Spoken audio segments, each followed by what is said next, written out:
everyone, it's me Pratima. So if you're looking to buy a new smartphone under 40,000 rupees right now, I am like 99% sure that your top 3 choices are the iQOO Neo 9 Pro, the OnePlus 12R or the Nothing Phone 2, which is why I have been testing all of them next to each other for a few days now to find out exactly which phone is right for you. Okay, so starting with the price, as expected, the iQOO Neo 9 Pro is the most aggressively priced of the three. It's literally the most affordable phone with last year's flagship Snapdragon 8 Gen 2 chipset. And this phone, the Nothing Phone 2, has now gotten a significant price cut since its launch as well. The OnePlus 12R is slightly more expensive than the other two, but as I said in my full review, it's a fantastic phone that deserves your attention anyway. Alright, so let's talk about the design now, and if there ever was a group of phones with such a distinct design language, I think this is it. I know there are still a lot of folks complaining about how all the phones look the same these days, but just look at this. The iQOO Neo 9 Pro here impresses with a red and white finish, which is quite loud, topped off with a vegan leather back, whereas the OnePlus 12R has a very bold camera design and subtle curves on both the sides. And I don't think I need to be talking about the Nothing Phone 2's design, right? Here you get Nothing's signature see-through aesthetics along with all the lights in the glyph interface, which is something you are not going to find elsewhere. The hands-on feel of these three phones, it's quite different as well, but I must say I am more fond of the OnePlus 12R and the Nothing Phone 2 in this case, since the Neo 9 Pro just feels a little bit cheap for my taste. The thing is, while both OnePlus and Nothing have used glass back and aluminum frames, this fox leather material and plastic frames simply don't feel as premium to me. iQOO also sells it in a black colorway, which is an anti-glare glass build, but that looks way too bland in my opinion. The OnePlus 12R and the Nothing Phone 2 also have Corning's Gorilla Glass 5 protection at the back for some peace of mind, which is entirely missing on the Neo 9 Pro, by the way. Likewise, in terms of ingress protection, the OnePlus 12R has a slightly superior IP64 rating with tighter dust protection versus IP54 on the other two phones, but let me tell you that it's not a very big deal. Okay, up front in the display, these three phones are pretty evenly matched, I must say. You're looking at a gorgeous OLED panel with a smooth refresh rate and all sorts of high-end specs on all three of them. But looking a little closer, I found the OnePlus 12R's display to be the superior one. First things first, it gets the brightest of the three for perfect visibility under the sun, followed closely by the iQOO Neo 9 Pro, whereas I often struggle trying to send a message on the phone too when I was out. The OnePlus 12R is also Dolby Vision and HDR10 Plus certified for high quality video streaming, and its Aqua Touch thing that lets me interact with the display even when it's wet is also something that is quite useful. The OnePlus 12R also has a stronger 2nd Gen Victus glass protection, and this fingerprint reader is also in a very comfortable position compared to the other two on this list. Although let me remind you that the iQOO Neo 9 Pro is a very close second in the display battle. The spec sheet might actually have you believe that its a sharper resolution and a higher 144Hz refresh rate have any advantage in everyday use, but it actually is not like that, because I wouldn't call this display a 144Hz display, since the Neo 9 Pro only hits 144Hz in a couple of apps and games, which is essentially pointless. So does that mean the Nothing Phone 2's display is no good? Well, absolutely not. It's just that the other two are slightly ahead in a bunch of aspects, especially in terms of media consumption, since the Phone 2 struggles with all sorts of HDR playback even to this date. I'm going with the OnePlus 12R when it comes to speaker quality as well. It gets louder and also sounds fuller and more detailed than what these two managed to do. And I don't know what's going on with the Neo 9 Pro, but both its speakers and the earpiece sound a lot quieter than I expected it to.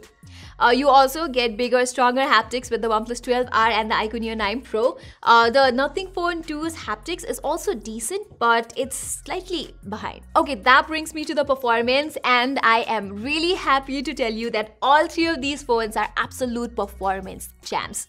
Here, the Nothing Phone 2 Snapdragon 8 Plus Gen 1 is still very much a reliable processor, while the iQOO Neo 9 Pro and the OnePlus 12R take things even further with a more powerful Snapdragon 8 Gen 2 chip. You're also getting faster UFS 4.0 storage on the Neo 9 Pro, unlike the Nothing Phone 2 and the OnePlus 12R, which use the slower UFS 3.1 standard. Either way, I had absolutely no trouble going about my everyday chores on either of these phones. Obviously, the Phone 2 falls behind in benchmark results, but let me assure you that it really does not matter unless we're talking about gaming, which I will get to in just a minute. And as far as the software experience is concerned, the Phone 2 is my top pick actually. I've said this before and I'll say it again, the Nothing OS 2.0 is my favorite Android skin. It's completely free of bloatware apps and everything just clicks here. The OnePlus 12R's Oxygen OS 14 isn't half bad either, but Nothing software game is simply ahead. And I do admit that iQOO's FunTouch OS 14 has matured a lot this time, but I think there's still a lot of work to be done here. As for software updates, all three of them provide 3 years of OS and a year more of security updates. But since the Phone 2 is already almost a year old at this point, which means it will only be refreshed till Android 16, unlike the other two that will also see Android 17 update. So that's something that you need to know. Likewise, the Nothing Phone 2 also ranks dead last in the gaming department. It throttles quickly in demanding titles like Genshin Impact, and it cannot run PUBG Mobile at 90 FPS like the iQOO Neo 9 Pro and the OnePlus 12R either. So it's mostly down to these two if you're looking to get a solid gaming phone at this price range. And overall, I found the iQOO Neo 9 Pro to be the better gaming phone of the two. The OnePlus 12R is also an excellent choice, but iQOO has slightly better thermals and it can play at higher frames in games like Mech Arena. And not to mention, you also get a bunch of gaming specific features here like in-game haptics, game super resolution for sharper textures, etc. Alright, so now it's time to talk about the cameras, and looking at their specs alone, it's clear that the Phone 2 has the better camera hardware of the bunch, including a larger, higher-res selfie and ultra-wide-angle camera. And yeah, its selfies and ultra-wide-angle images are in fact much better than what the OnePlus 12R and the iQOO Neo 9 Pro manage. As you can see, Nothing's selfies clearly preserve the subject's skin tone the best. It does not struggle with things like exposure and white balance either, while OnePlus and iQOO's photos look a little too processed in my opinion. Especially from iQOO, which favors this reddish, sort of pinkish skin tone. Whereas the 50 megapixel ultra wide angle shooter on the Nothing Phone 2 is simply streets ahead when it comes to details and dynamic range, be it during daytime or nighttime. Although I do wish that Nothing was able to maintain a better form of consistency between the main and the ultra wide angle lens. As you can see, the Nothing Phone 2's daytime images from its main camera come off a bit warm in general, which does not always work in its favor. And it's a OnePlus 12R actually that preserves the natural white balance better than rest on most occasions. The iQOO Neo 9 Pro on the other hand tries too hard in post by lifting exposure to an unnatural level more often than not. I know I don't talk about this often, but the focus roll-off on Nothing's images is some of the best that I've seen on a mid-range phone.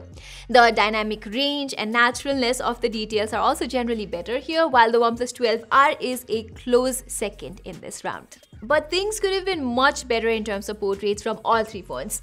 If you ask me, iQOO tends to make the subject face more smoother and brighter. The OnePlus 12R goes a little too overboard with contrast levels, whereas Nothing's portraits look weirdly hazy somehow.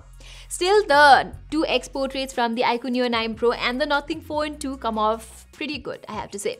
The 2x portrait option is completely missing on the OnePlus 12R and you are just restricted to 1x. Okay, as for the low light shots, I found the OnePlus 12R to be pulling ahead in most scenarios.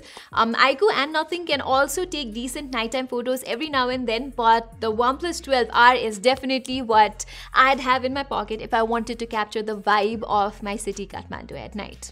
To be fair, the Nothing Phone 2 is not too far behind in this race, but there is no dedicated night mode option in its cameras, and its auto night mode thing does not always kick in even when it's super duper necessary. Anyway, I'm pretty much going all in on Nothing in the video department. It can shoot up to 4K 60 FPS from both its main and ultra wide angle camera, while the other two can only do 1080p 30 FPS ultra wide videos, that too with a very mediocre quality.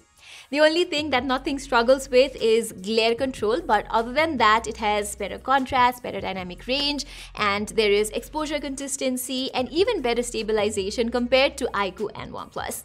Unfortunately, none of these phones can do 4K selfie videos, but I found Nothing once again doing a better job with much better skin tone stabilization and all that. Lastly, about the battery life, I have definitely been getting the most screen on time on the OnePlus 12R with around 7 to 8 hours of average time, whereas the iQOO Neo 9 Pro comes close to hitting those numbers too. The Nothing Phone 2, however, only lasted me like 6 to 6.5 hours under a similar use case. And it also fills up the slowest, by the way. You don't get a power brick inside the box either, although this is the only phone of the bunch that supports wireless charging. Okay, so let's wrap up things now, and based on everything that I have discussed so far, it's clear that all of these three phones are excellent at something, decent at some other thing, and not that great at something else. But depending on your usage and what you prioritize in a phone under 40,000 rupees, it's definitely easy to choose your pick. So if you want the best, the most reliable software experience along with the most dependable set of cameras and of course this unique looking design, the Nothing Phone 2 is still one of the best phones to get right now. But if you can compromise a bit in terms of cameras and software experience and want the best gaming performance paying a lot less, then the iQOO Neo 9 Pro is an easy pick. However, if a little bit of everything is what you want, then the OnePlus 12R is just the best deal overall in my opinion. Yes, I know it does cost a bit more than the other two with just 128 GB of base storage, but it's a great all-round package that certainly justifies its price tag.